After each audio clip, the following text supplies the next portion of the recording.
This is, I wasn't expecting Amasha to pop up here already in day one, but I agree. Again, we were talking about spiciness, right? You can consider this a little bit of spiciness, right, for this last game of the day here. But like I expected too, it's going to be that Ling Fanny matchup here. Both teams have to be able to secure that early jungle pacing, and I gotta say, for Kairi, it's going to be difficult because you got a Hilda across from you. Yes. And we know how much havoc a Hilda can cause. Not in the jungle. just, as well as the Masha. Yes. But just the same, Todak's lineup here, that's way too much scaling. You're expecting too much from the map in terms of XP and gold. You're looking at a carry, an Eve, a Ling, and a Masha. How are they going to make that work? Look, I think they have some kind of orthodox way to get through certain phases of the game that are really awkward for Todak, but very clearly in Onic's favor. So we're just going to have to keep our eyes sharp here. Don't miss a moment of this matchup as we jump into the land of Dawn. Our very final game of day number 1 comes down between Todak versus Onic Esports. All right, can confirm now that the Faramis is going into the hands of Sans, and it is a roaming Kadira. Watch out, look, Momo! Oh, already. So soon. Yeah, so very That's the plan, that's the game plan. That's exactly what you were calling. Kairi, though, first blood drawn by Yumski.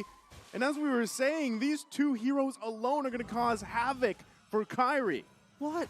What ult? I mean, What ult? Level 1. this is, they cheesed them. They sent Momo in as well. They let go of Momo's very first wave to pull this off. That's crazy. That's just nuts. What? How? How? It's all about the collapse. Again, Kairi is rocking the high and dry. He's expecting that there would be... I think that's what I was expecting as well. They're looking for some scaling, looking for at least to build up some EXP and some gold to make this matter. But instead, they went the complete opposite. It's a total langar. Just bumped straight into the jungle. That's the idea. And even Onic, they are a little bit more aware of what Yumski is trying to do, but Kairi is losing levels of time. Yeah, I mean, Yumski going to be careful here if he can, but Kairi able to take the revenge, gets the kill. But Rival now should be able to just secure himself a purple buff. Oh my goodness, this is the plan all along. Attack the jungle, take away the early game prowess with just simple tactics. Really nicely done by Todak all the way through. And I think this is how it's going to work for Todak. Their game plan is to disrupt the jungle, force Onic to send 2 or 3 members from either their lanes or force mid to go into that jungle to protect Kairi, and then eventually they will find equilibrium. Hell, even break even, make more money. Look, they're 300 gold lead, 2 minutes in. I mean, I hate the fact that they were able to pull this off because Momo, he comes back into lane and look at it. He's level 3, 2 Boots who just hit level 4. Very slight difference, but he's going to hit level 4 eventually. Like, Momo just needs 2 minions. But I think this still works out, right? All of that in the last 2 minutes just makes a breeze for the first turtle here. So that's already huge, at least in terms of economy. But here in the mid lane, Yumski going to be the focus again. Oh, can he get away? One hit, he's going to bob and weave and survive. The moves and grooves. Moves and grooves. As you put it so eloquently, could have been, but that's what you get with the Hilda. That's why there's a room for her in the meta at all times, especially when assassins like Ling and Fanny are a thing. It's got to be so frustrating because Onic invested a lot of time and a lot of movement on the map. 5 people made contact with Yumski before he got out of there, popping that sprint at the same time. So at the very least, Onic now setting up that front line, making sure, you know, Todak doesn't get too far away with this. And he's not stopping. Look, he's there again. He brought Rival there. Oh, Onic Esports, though, trying to do their best to work around it. It's Chiku, guys, that falls here. Now they're going to get out of dodge the best they can. Yumski going to be the focus.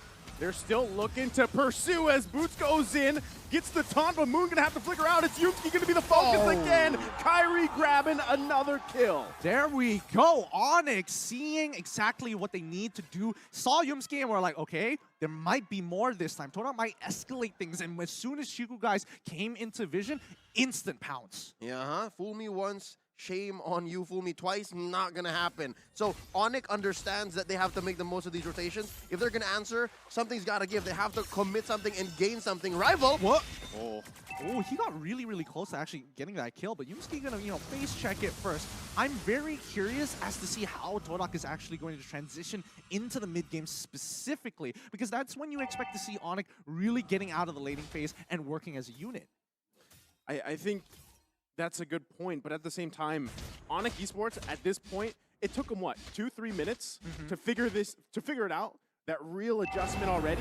And now I feel like now that this next turtle is up, they do have a choice. Do we just give it away? But look at the positioning already from Onic Esports. Yumski, though, gonna spot out CW, but Sands and Boots not too far, but they're too late. Rival able to secure another turtle here for Todak.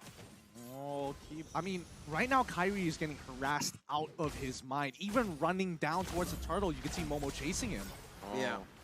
But as it is, Todak is happy that this is how the early game has gone, despite having, you know, conceded a few kills. And if they get CW, the flicker in! Tempest Blade's gonna come out. He survives, though, with that Cult Altar. But now Sand's gonna be the focus. He takes all the damage. Moon grabbing the kill here under the Tier 1, Tier 2. That's what you buy with a hero like Moon, with heroes like Hilda and Masha on Momo and Moon's on Yumski. Again, Moon is, I keep mentioning Moon, he really hasn't left mid. Yeah, he really hasn't left mid. He's really accumulating the farm, and the rest of the team, including the side lanes, are pulling pressure, strangely enough. So that's how they scale up. You scramble the opponent so they can answer. Oh, no. Ooh. Close one. I was holding my breath. Yeah, same. So they can't answer on a conventional way, and then you just farm up. Look, it grew up to about 1,000 and change. Yeah, the bleeding has not stopped just yet, Yeah. but this is a comfortable position for Onic, right? They still can actually get to the later stages and look for that big fight in the mid game. However, keep your eyes, especially from Todak, the 2-1 sword carry, Moon, and as well as, Chiku, guys. Rival's not going to die. Okay, he gets out of there. All right. Weapon swept off my forehead real quick. I think it's still working out, though, because Kyrie's behind in levels, right? Yep. He's level 7, Rival's level 9, and so objectively, you're going to have that advantage already in the jungler. So if they can continue that on, this might be a clean take for Todak in terms of turtles, as the next one's going to be up in about 10 seconds here. But you can see them both fighting for space and position around that turtle pit. I was about to say, one key advantage that at least Onic has is TW is ahead. TW is getting a lot of items, building up, but wait, no, underneath mid. Kyrie once again pushed out of the jungle here. So just like that, it is going to be a clean sweep of turtles. Momo, though, Sands able to pick up a kill with that Stampede. And there could be a small win here, but Yumski gonna fall as well. Kyrie able to get the killing spree, another kill for him in the jungle. Yeah, but they do translate into a turret down bottom, so eventually the farm will still keep rolling. I was saying, CW farming a little better than Chico Guys, but we can't count out Chico Guys. Chico Guys just has that weird killer instinct, can come on any time, in any way. He can be 0, 6, and 2 and still carry from there. And especially when you're on a hero like Harry, that's definitely something you have to be very wary of, even if you're as tanky as Boots. Kyrie's still getting harassed as always, but it's tough with the composition that Todak has. Momo is not going to let him have fun, and neither is Yumski. Man, and just like that, I mean, there's turrets going down here. Finally, the second one in the game, both having one. So they're going to be working around with that space here, but still focus on the mid lane. Both these teams have the tools they need to win these small skirmishes leading up to that first Lord of the game. Looking at the items so far, it's looking pretty good for the side of Todak, but even then, Onic, as soon as they're getting their second as well as their third items, we'll see the table start to shift in their favor if Todak loses that lead. Oh, look at this massive farm on both Rival and the Chico Guys. CW, though, I was wrong. CW's not farming as well as much. This is the first time we're seeing the item builds, and he just has Blade of Despair. That's trouble. Well, to be fair, he did get dove twice, one having to break his flicker, the second to death. So forcing him home. So yes, he's saving himself, not many deaths, but he's not staying in lane as long as much as he should. Yeah, the economy's not looking good. Oh! CW gonna have to flicker out to survive that. So still, total control here from Todak on Onic Esports purple buff, and just making it hell here for Kyrie to even get any buff. And the poking back and forth. Now it looks like Todak's gonna go ahead and focus on the mid lane. The flicker comes in. Boots, though, working on Chico Guys. Can't get him as he falls here in the tier 1. Sand's gonna flicker out too. Turret falls down, though. Kyrie trying to unleash, able to pick up a kill, make it a double as Momo falls as well. Already, the tables are slowly starting to turn. The gears for Onic Esports, making it so much more of a problem for Todak. Boots, the shield of Onic right now, must keep Todak in check. So here's what's going to happen. If Onic continues on this path, there is a window wherein they are ahead. There is a window wherein they will say where the fights happen and how they happen. But eventually, Todak is going to have Yumski and Momo just diving up front, possibly Momo having his third Guardian helmet, and then he can just one-hit CW. Hell, maybe even one-hit Kairi. It's that scary when we get into the late game. So I'm guessing there's a time frame of maybe about 4 or 5 more minutes before that can happen. I think that's a good timing as well. And you gotta point out the fact too, Rival has just had a chill game. This is the most comfortable probably game you can have on this Ling, right? You're 0-0-0, almost 10 minutes in the game. You're gonna be able to work on these objectives the way you want. Meanwhile, it's the polar opposite for Kairi. 5-1-1, but he's 3 levels down. But it's a good recovery though, given the early game, what happened in the first 2 minutes. But we can counter blessings as much as we want, but it's all about this purple. Who's gonna get it? Rival can Rival secure. They just got lured. Yeah, I mean, again, Kairi has done a good job working back from this, but still objectively, it's Todak with that advantage. Like you guys mentioned, you have Momo and Yumski going to any... Actually, they can even split up each other if they want to, focusing on the back line, protecting the front, causing havoc here. And that's what we're seeing. It's tough for Onic Esports. No, that's exactly it. Todak right now are doing their... Well, I wouldn't even say it's a split push, but they are doing cross-map plays while Yumski or even Momo is distracting them by purple buff, knowing how important it is for Kairi specifically to get it. They know a contestation point, a choke point against Onic. Yeah, the reason why the split is so easy for Todak is because Yumski and Momo can just do whatever they want. They can face off against 3 or 4 members and still get out alive.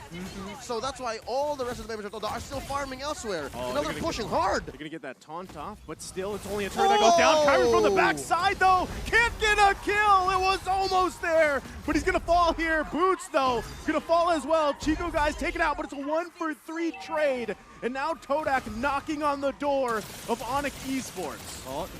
This is getting very sweaty already. One inhibitor has fallen. I was expecting maybe a second one here, but Onic, they've got to be really careful here. They have to stop this bleeding now. That bottom lane inhibitor push is a leaking roof. That is permanent damage. Again, we were just talking about how Momo and Yumsi can go wherever they want.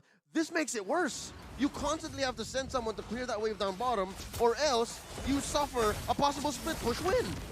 Boy, but once again, this contestation point, these high-intensity areas. Purple buff, Lord right now, and I'm guessing that Todak wants even more. They're going to start going for the orange. I wonder if, like, how many purple buffs Kairi has actually been managed to get this game. That's actually a really good point. I don't know if that's the first one, maybe it's the second, but he hasn't had many opportunities to take it. So finally, but still, even 12 minutes in the game, you can see how much pressure is being put there on that crucial buff here for Onic Esports. For sure. And I think, let's keep in mind, let's have a look at the replay one more time for that fight, because even though Onic looked like they had the initial upper hand, it turned around so quickly once Momo got into the fight. Very key. Watch where Chico guys is and how many heroes from Onic he had on him before he eventually died. But do the math, folks. Do the math. 1-for-3. Take that trade any day. Any day for sure. But Todak, with a 5.5k lead here, it's only going to be fruitful for... Whoa! Yo, where did half of his life go? I mean, he is 5-2-2. He has high and dry. Correct, right?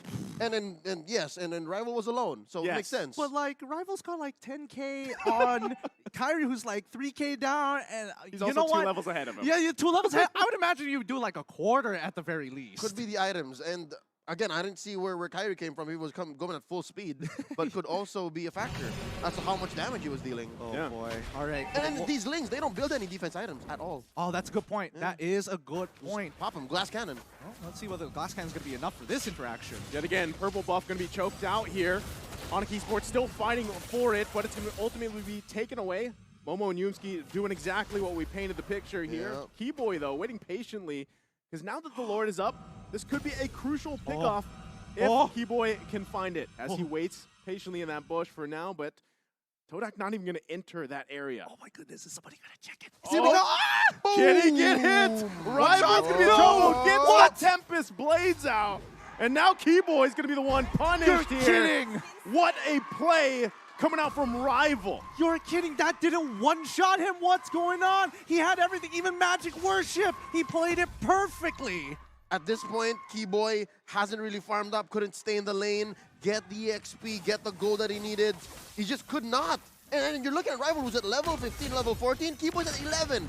Just the base stat growth just made the difference. It really did. And I mean, right now at the 42K mark, they are clearly at an item power spike against Onic, who's at 37. They just need a little bit more time to catch up. But with this Luminous Lord, I don't know. We're expecting to see at least another inhibitor turn, or at the very least, a 5v5 fight. Yeah, I think, you know, as this Lord marches down on the bottom side, Onic Esports is still, even with this defense, they're going to have their work cut out for them, because what you're seeing is just engage after engage. And Kibo, I mean, look how tanky Yusuke is. He's going to get dragged with the Stampede here behind enemy lines, but should be able to bob and weave out of there. They do lose that mid-turret, though. They're not even going to wait for the Lord here, as Todak is into the base of Onic Esports. Lord has made its way to the base. They lose that mid lane. And now they're going to lose more resources here, but Momo doing exactly what he needs to do. Kyrie trying to poke down anybody that he can. Lord should go down shortly. They might look to end it here. It's still hitting the base. Tempest Blade's going to be popped. Yumski, though, quite low. And for now, Onic Esports able to hold on. World-class defense coming up from Onic Esports. Incredible! Oh, run, Moon, run! And what a clapback. 3 for 2, and Onic is still breathing. So exactly how did that happen? All right, first up, I think Boots got a solid taunt and put down the members of Todak to a very acceptable level for Kyrie to clean up. Plus the pulls from Sans, who actually is doing great. I'd like to see what Sans is building here. Again, the replay coming up in just a couple seconds here. They were underneath the crystal, so best believe there was a lot of free turret hits, right? So here, look, watch Boots, watch Boots. Oh! See? Got her Appraisal's Wrath. You're right. The Appraisal's Wrath really making the difference, chunking out a lot of the members. But even prior to this, the fact that they were pulling the Lord's attention to minimize its damage on the crystal, that was making key. all the difference. That was key. Oh, they're still going to be going for it. It's CW, though, that falls here to Yumski. Now Rival on the hunt for Sans. Can he grab the kill? Gets the Cold Altar down. Tempest Blade's going to be popped here, and it's Shiku, guys. Taking out Kyrie. Going to flicker in and gets Keyboy as well. Todak is looking to end the game here in a huge match for Onic Esports. And now they're going to wait for that wave to come in. Rear world manipulation going to come down. Boots trying to do his best to stall out. But now the wave's going to be charging in. Todak looking to end the game. Rival focusing on the crystal, and that's it. Todak takes the game against Onic Esports.